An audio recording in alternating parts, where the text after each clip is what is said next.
觀眾朋友大家好，非常收看今日夫妻來呢個節目，今日大家都小解嘅來賓係一個法家，佢咧哇，當厲害嘅地方咧，佢係做啲那個溫室土象法，個環境嘅土咧搭配嘅溫室，因為原係是小出來，咁但係小出來聽聽，因為感覺佢做啲講話講到應該性感獨戲，做啲講非常嘅有強面，咁但係像樣嘢吼，佢哋下嘅 IG 嘅粉絲吼，已經超過32萬咧，哇，非常係受歡迎，加個啦歡迎佢基本嘅來賓係呢個 Mr. Paul 歡迎。大家好，我是聽網絡發圖的保羅先生，想問你就是歡迎保羅老師，保羅老師你可以看我一下，哎對，老師，我覺得你這樣真的超酷的，因為所有的朋友，所有嘅朋友認識保羅先生，就會按用嘅面貌，就會按用嘅面目，模擬真經看過佢真正的長相，因為待會可以好好來問他一下為什麼。不過緊不緊，我們要特例，我們要請保羅老師幫我們拆面具，可以嗎？老師？可以。老師，那你猜？好緊張哦！你真的要在眾人面前顯示你的真面目哎！還是要戴口罩啦，還是要戴口罩，不能全露。對，你還是不願意真面目顯露給大家。對啊，因為不戴面具，私底下的活動比較自由，這樣子。可是你會不會害怕？你現在眼睛讓大家看見，然後大家還是會認出你，認識你？如果私底下被認識出的話，我還是會承認說對我不是。不過他就是如果要拍照的話，我就說，大不然我戴口罩，不然我戴面具，就是我們不要用真的面孔去跟他拍這樣子。老師，我要問就好了，這樣子。我要問一下，你基本你來到亞上夫妻來的節目，真的是你第一次沒戴面具嗎？這種狀態已經好幾次了，所以蠻習慣的。太開心了哈！歡迎這個保羅老師來到亞片哦，太感恩熊朋友這邊吃豆糕。哎，為什麼這個保羅老師以松這個平常要戴面具跟大家見面，而不是以真面目？為什麼你一定要戴面具？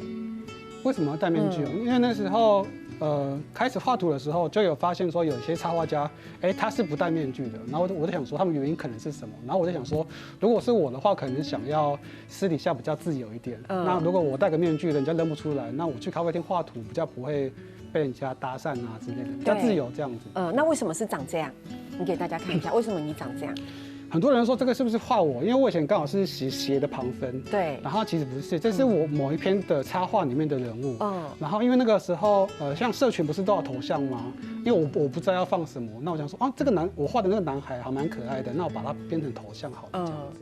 然後就來當蒙面的面具這樣，然後意外的超級受歡迎，對不對？意外的很好用，也有受歡迎，就是很有辨識性。因為有時候拍雜誌或者是有一些採訪的話，戴它就會有一些意外的效果。超，不過大家可能唔知吼，就是在這個妙露當狗還有 IG 上面這麼紅的這個保羅先生這個插畫家，其實你係客家人，錯嗎？對，客家人。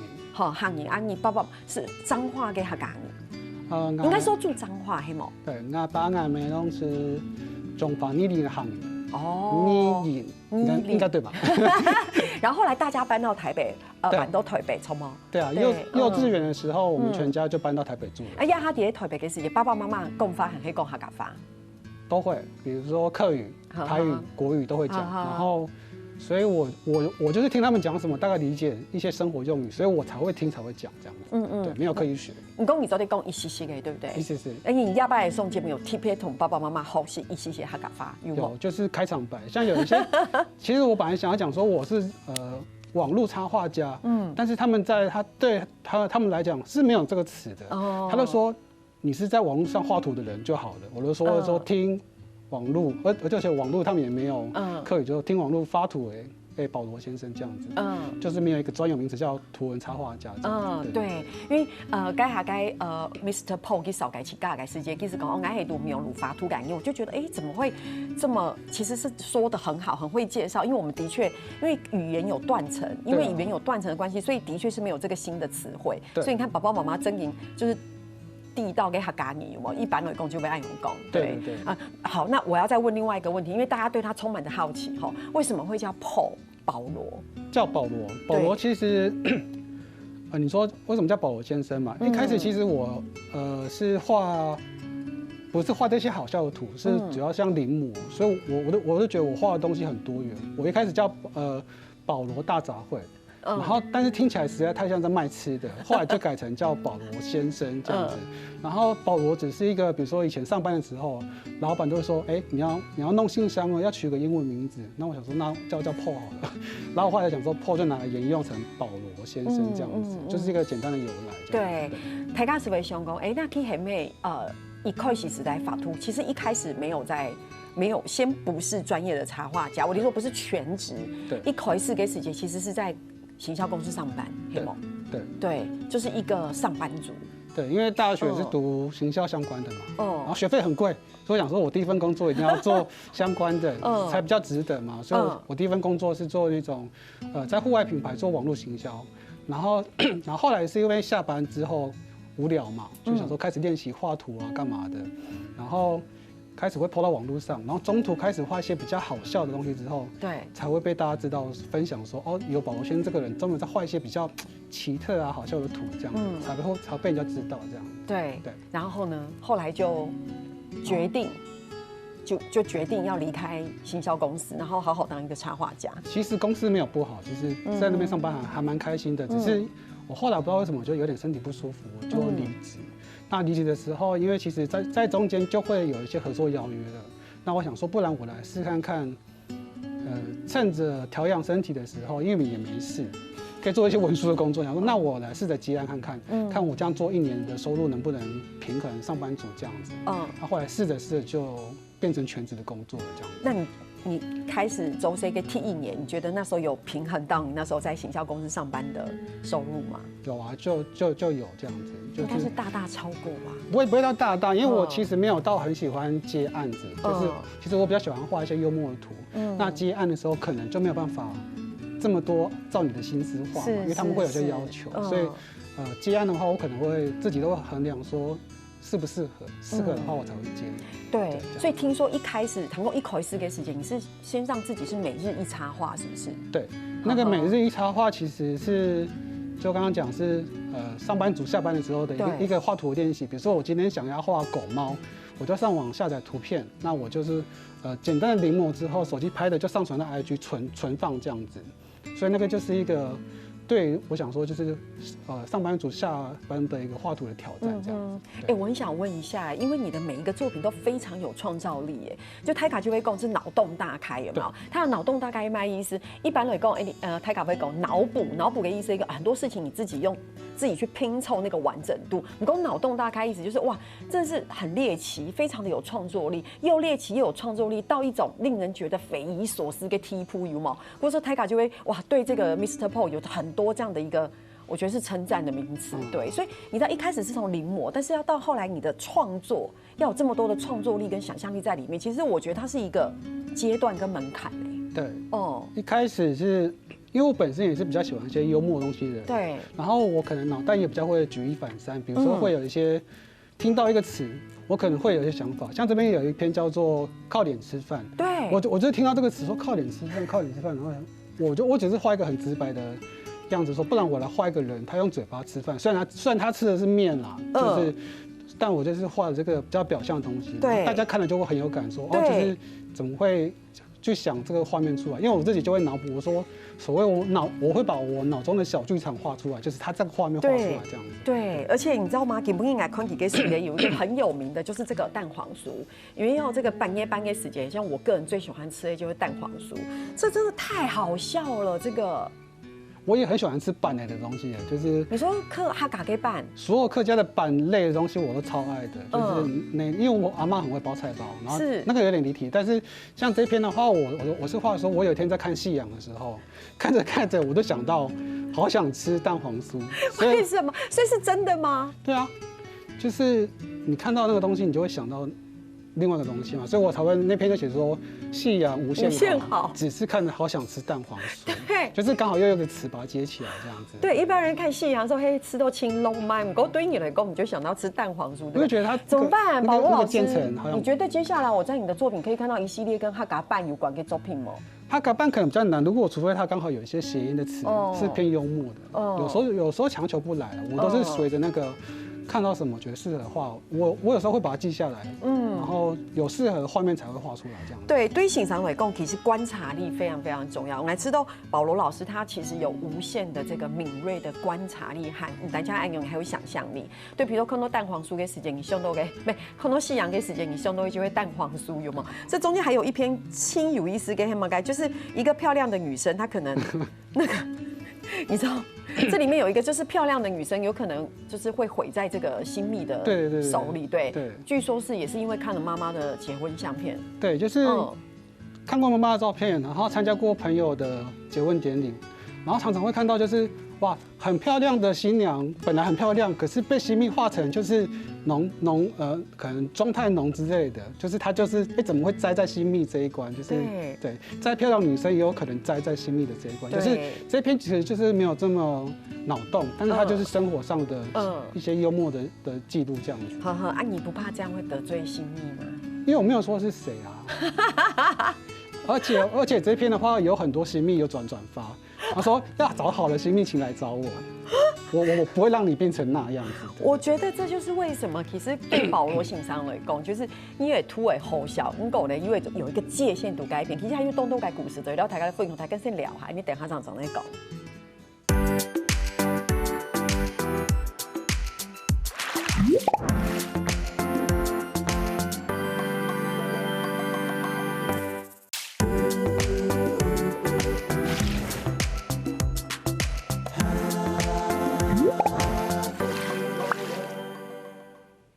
到翻译走的绕墙道都用路瓦图改你讲插画家 Mr. Paul 保罗先生来到聊天，然后大家的分享。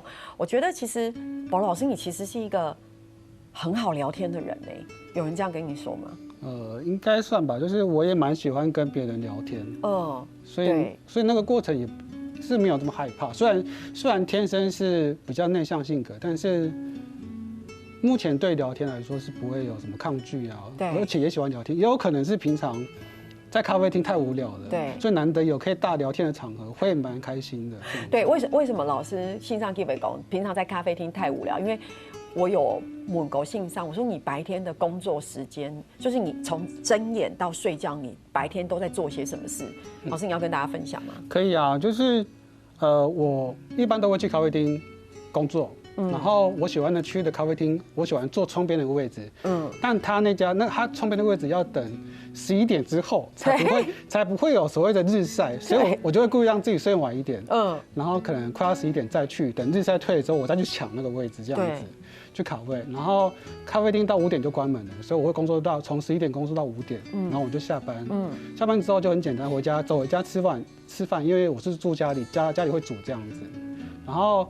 下班之后，5点过后、6点过后，我其实就不太会再去看工作的事情，因为我希望，可以有一个上班跟下班的切换感，就跟我出门一样，我出门就工作，我离开咖啡厅我就要下班，我喜欢这种感觉。对，所以你知道，大家要知道这个 Mr. Paul 他上班的那个门就是咖啡厅的门，然后下班的那个公司的门就是那个咖啡厅的门，离开之后就跟工作切割了，尽量。对，你看我们其实有好多事情很想问一下老师，我想问一下，就是你的爸爸妈妈有看过你的作品吧？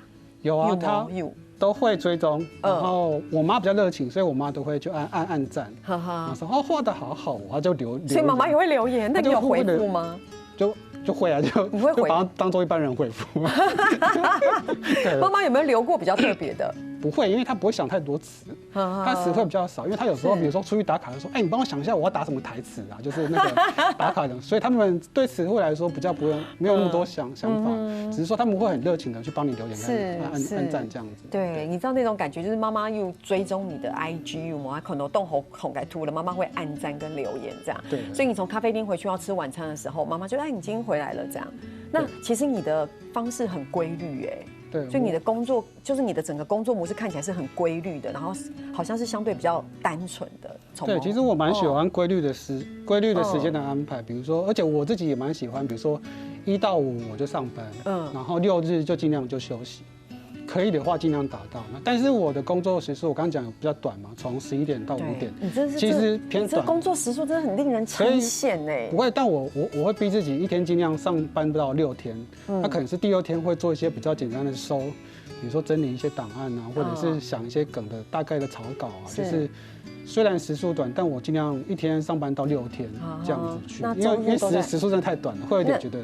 知道，太心虚是不是？工作时间太短是不是？会有点心虚，所以我会拉长天数，但是时数短。怎么那么令人羡慕？我是不好意思讲出讨人厌。那摸一嗨，那你礼拜天都在做什么？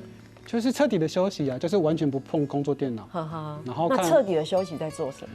因为他太令人好奇了。你迪某，因为他都戴面具，黑某，那你彻底的休息？我会去早餐店内用，然后就吃1个小时，就是我想要很惬意的，就是度过假日。然后结束完就很惬意的度过假日。我觉得你1到6也已经很惬意。没有1到日其实很辛苦。好了，有工作，有工作你就会有某种的压力，有压力，对啊，超。所以礼拜天就是在好好休息，就是追剧，或者是我会躺着追剧，就是要用最慵懒的状态追剧，然后追到下午就要准备吃晚餐了这样子，就是除非是没有见朋友的状况下啦，因为我也蛮喜欢约朋友出去的，因为平常的社交实在太少了，1到5你不可能跟咖啡厅的人聊天说你好啊什么不可能，所以呢无聊的时候一定会先跟朋友约好说哪几个假日约朋友出来，就是平衡一下平衡一下这个成为一个猎奇插画家，100一个人独自alone 一感应读尬壁烫，对，我们会累积很多社交的需求，我们要满足他这样子。哦，好好玩哦！其实真的很想再问很多别的问题，但太多事情。老师，你今天带来好多你的周边商品，对不对？对。然后这边是手机壳。这边有手机壳跟那个行动充电器，有一些新的跟旧的啦，但是我都带来是一些比较代表性的，或者是比较好笑的这样子。你今天是不是很喜欢你那个黑色的充电器？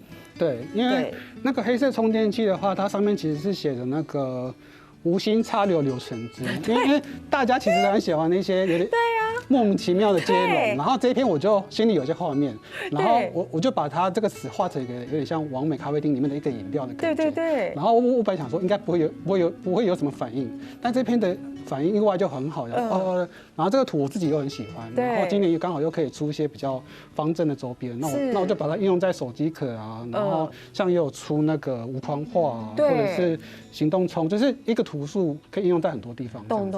而且老师根本有带了，因为了解可能有在呛谁，该系今年2年的。算是年历，对年历，对，那它又是一个很好的装饰。可是冠前嘿嘛，赶紧走在看到动Mr. Paul 该凸度该当勾，那这是2023年啊。那我是非常期待老师赶快出2024，还没有想主题对不对？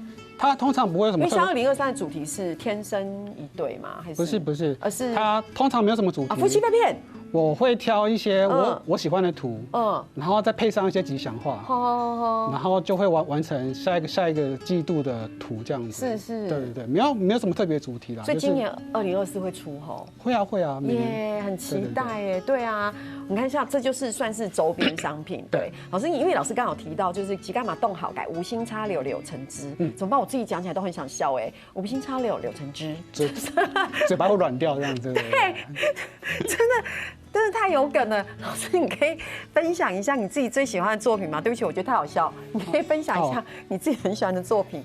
这篇是我最喜欢的作品，因为画的图实在太多了。那为什么会挑这一篇？因为我通常的灵感都是比如说有一些生活上的刺激，对，但这篇没有，这篇是某一天醒来，突然就想到说，我可以画这个。然后这个画面上就是左边是第24周是一个 baby， 他肚子连着个脐带，对。然后这边是第1565周，其实就是我年纪啊，就是没有什么特别深，就是说，我们长大之后，可能旁边连着的它是一个正在充电的手机，然后后面其实是会有一些架构上的对比，然后大家看了其实这篇反应特别好，我也不知道为什么，对我也不知道，这好像是里面我发文有史以来。反应最好的，我觉得是因为共鸣，就当代人的共鸣，因为现在大家都被3C 产品给绑架了。对，因为这就是他们的生活。然后我就说这篇是那个灵感小天使送给我的礼物，因为真的是没有任何的联想，就是一醒来瞬间说可以画这个，好像有人给你报名牌一样说可以画这个，那我就画。对，把它画出来。所以这就是创作力啊！所以这是为什么100都百丢虽然。赌尬壁烫，可是你看，这就是创作的压力哈。老师，那你有一个称号，就是像猎奇插画家，对，你要不要分享一下？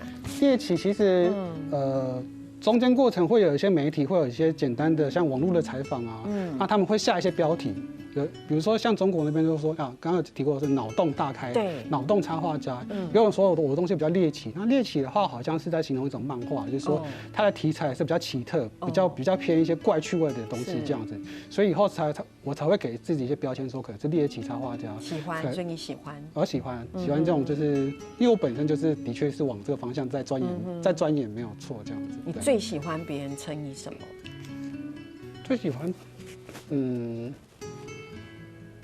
应该就是比如说很多称呼，比如说插画家，因为我觉得大家称我叫网络图文插画家就因为很难，大家会很难定位，比如说很猎奇的网络图文插画家，可以，对，太棒了，对，而且除了线上收纳的他作品，其实老师的作品因为也国际化，所以它上面有很多语言，像我手上拿的这样就是英文。对不对？然后有些会有日文，对，因为这个其实会让你打开国际市场，聪吗？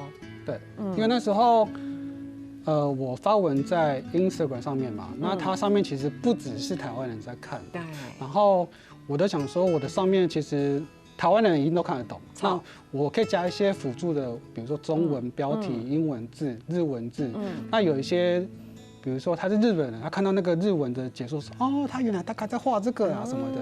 那像我之前在高雄驻村，就有一个驻村的艺术家是日本人，我就问他说，那你看你看得懂我在讲什么吗？他说可以这样子。那其实我上面的日文其实都是用 Google 翻译来的，但是我会比较再把它比如说复制出来的产生的日文再去。丢到比如说雅虎的那个日本的官网，再去反搜寻说这样的用法是不是有人在用，对不对？会大概检查一下。那大概是70%的话是应该都是对的，对，应该是对的，对。当然，可能因为线上去改突法就去改突嘎温时改了。为什么会说猎奇？因为这中间有非常多的创造力地图，有时候其实真的要我们自己才能够了解。对，就是那个文字是属于我们的。对，但是有一些东西是你可以看到突，你就可以意会了这样子哈。其实了是你今日改 Mr. Paul 带了一改作品哈，其实佢费松改不得了解提供是一开始佢。盖巴图也是些，可能老师刚刚说从临摹开始，对不对？然后每日一画，对，然后到最后其实跨越了一个，我觉得那个跨越好像是一个瞬间，我们常说突然间就跨越，然后跨越之后，佢哋下教到非常多嘅係幾個創造力，啊，幾個嘅想法，最尾這樣片到睇下大家看到我們說獵奇的這個圖文的插畫家，還有當到嘅故事，聊下，等下長嚟講。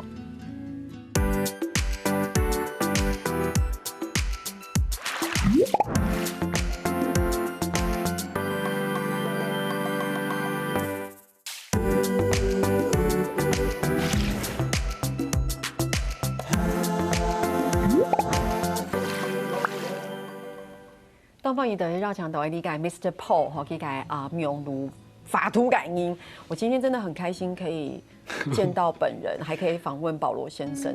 虽然说我们的脚本里面有一些就是题目要我问，但是我比较想问一些私人的问题，有什么礼拜天在做什么，早餐吃什么啊？对，然后躺着追剧啊，追什么剧啊？因为你知道牛英公，因为对台咖罗一公，就是你就会对他有很多的想要了解，因为为什么是会有安永改重奏，都大概脑袋在想些什么事情，才会有那样的一个创作。其实我很想问的事情是，你坐在咖啡厅是不是有一直在看外面的事情，除了在工作？其实不会耶，因为灵感的话，通常都是生活刺激嘛。生活刺激，偷听别人讲话会不会？会。然后生活刺激大概是我要小心一点，大概是24小时都会有，但是。然后灵感的话，我是比如说听到一个词，就说好像可以画哦，我会记在手机里面。对。但我不会马上画，因为我可能要想一下说那个怎样画出来会比较好笑，跟那个整个架构要把它想出来才会画。对，所以灵感是24小时都接收。我觉得，对，你知道，对我来说，我就会觉得很紧张，因为你也刚刚给打嘴鼓，你就想说有一天突然在 IG 上看他画，那好像是那一天我不知道做了什么事情，然后他这个 Mr. Paul 有灵感，就觉得自己会变成一个素材的一部分。对，这个也是有可能，对不对？想说，妈妈一看说，这不是在讲我吗？这就是在讲我这样子。好，我总没找过在打嘴鼓了。老师，我们这边有一个快问快答，就是说有话快快说，不可以想很久。好，嘿，讲如果你不当插画家，你法图，你要当什么？我想要开一间民宿在海边。对。那如果你知道开民宿很难，因为要做的事情很多很忙哦。就是开不赚钱的民宿，所以要先存钱。有想过哪个海边吗？没有我就觉得在海边开民宿还蛮哇哦，就是很浪漫，就是对呀，因为我是喜欢海边的人，然后民宿是又是一个感觉。因为韩国有类似的节目是在拍这个的，然后我看过之后就觉得好像蛮赞的，哇，所以才有这个想法。难怪你在海边看到夕阳会想到蛋黄酥，对不起，拍谁。好，如果呢2选1啊，这个题目那么简单，如果2选1让你选的话，要选择露脸还是吃素1个月？吃素1个月啊？对啊，这才1个月而已，而且很多素的很好吃但是露脸跟吃素，对。你知道很轻松。台湾是一个很可以吃素的国家，好不好？对啊，但是吃素，你们下次换一个别的。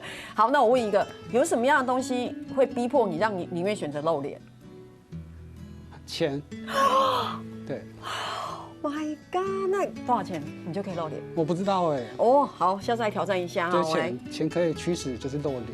对。好，大家要谈到冇，想看你个经验冇。拜托各大厂商，只要钱。好，对不起。第3题刚才有问的啦，那平常不在画画的时候在干嘛？不能想很久。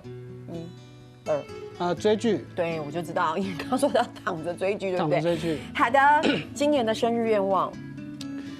希望这是每年的生日愿望，就是可以中乐透退休。这应该是很多人的心愿吧。你下1个礼拜1到6在咖啡厅工作，我5点下班，然后现在那个也很辛苦，创作很辛苦。好，对不起，我知道。然后对，我们还有更高理想想要达到，就是休息，就是中乐透是吗？对啊。我跟你讲，台尬以后在 IG 上面看到老师突然消失，没有新的创作的细节是表示给中乐透，就是有可能我中乐透。对，还有，有一天他没有在戴面具跟口罩的时候，就知道他中乐透。黑猫就是或者是有人给我钱。对，老师你的答案真的好棒哦。那我想帮助你完成你没有的愿望。对，就是我可以教你讲1、2句客家话。好。对，就是你知道生日快乐哈嘎邦有一个？我不知道。生日快乐。赏你快乐。怎么好像赏你个快乐的感觉？赏你个快乐！我跟你讲，大家赶快关注一下最近的 IG， 我觉得这个会成为他下一个创作的题材。我赏你一个快乐，对，很像赏你。我赏你一个快乐。我觉得很。老师，你以后的那个文字不要只有中文、日文跟英文听，你都得打哈嘎发吗？我拜托，我求求你。那可能要附上那个音档。我跟你讲，一定很快就可以赚很多钱来拜托你一下。我尽量。好，来，让我来赏你一个快乐。好。生日快乐，祝你生日快乐。可是你要唱那个客语版的。祝你生日快乐，祝你生日快乐。钟怡晴，这应该是你来唱吧，不是歌手，这会是我。好了，老师今天真的，因为今天给不给欣赏了留样给时间，真给黑赏你鼓手，真的，老师这是特别为你准备的蛋糕，你有很开心吗？我很开心。那时候我有听到说录影，你知道他的问题就是他戴口罩，你也不知道他表情是什么，你不知道开不开心。你可以眼睛笑一下吗？真的看就很开心这样子。耶，好，因为那时候我知道录影的今天是刚好是我生日，然后我想说，既然是这个客语节目，我们要发扬光大客语嘛，然后就。我那时候特别跟我们的那个窗口说，可不可以教大家怎么唱那个客语版的那个生日快乐歌？那怎么没有跟我讲？怎么没有跟我讲？所以你会吗，老师？不会啊，我就是不会啊，因为我没有特别跟我妈问，我想说要留到这时候问啊，所以才会有这个桥段吧。那我刚刚算是有教到吗？有。然后赏你一个快乐，我们再一次好不好？1、2、3，赏你的快乐。我觉得很好记啊，赏你快乐，很棒赏你对的，我觉得很好老师你以后一定要尽量出跟客语有关的，我们会请妈妈帮忙。可以有一个章节啦，对，可以有一个章节，来这个大天发本你跟妈妈，跟你的妈妈就是稍微聊一下。我觉得我们要多聊一下跟哈嘎有关的东西，这样子就会开始看到这样的创作。对，太有意思了。等一下，好。我们是不是要先介绍一下这本书？可以。对，老师，这本书现在还是有一直再版吗？应该还是有买得到吧？我不是很确定，没有去观察它的那个动向。那它其实是有一次我去参加一个画展的时候。等一下，为什么没有叉子？这样老师就不能吃。老师不能吃，老师你现在会？可是我戴口罩也不能吃啊。对，不行。糟糕，你看我真的是我的脑子。如果戴面具可以，因为我有一次戴面具访谈，然后吃咸酥鸡，所以从下面塞这样子。为什么？因为那一次的节目要吃咸酥鸡。他那一次的节目好像顺便带到一些他当地有一些吃的东西，然后我就这样带着，然后从下面送食物，然后继续聊天这样子。我跟你说，我觉得我们可以聘一个特辑，哈尼拜马该提醒，马该提醒老师还是可以戴那个面具，然后他就不要戴口罩。我们准备各种客家食物，你觉得怎么样？可以啊，我很喜欢吃客家食物啊，客家汤圆那一类的。对，然后我们那一集就从头吃到尾，然后你就是一直负责吃，然后每吃完一个你就给评价。为什么？因为我要刺激他，还会帮助他。我刚刚抖了，我要帮助他 create 那个创作力、创作力的部分。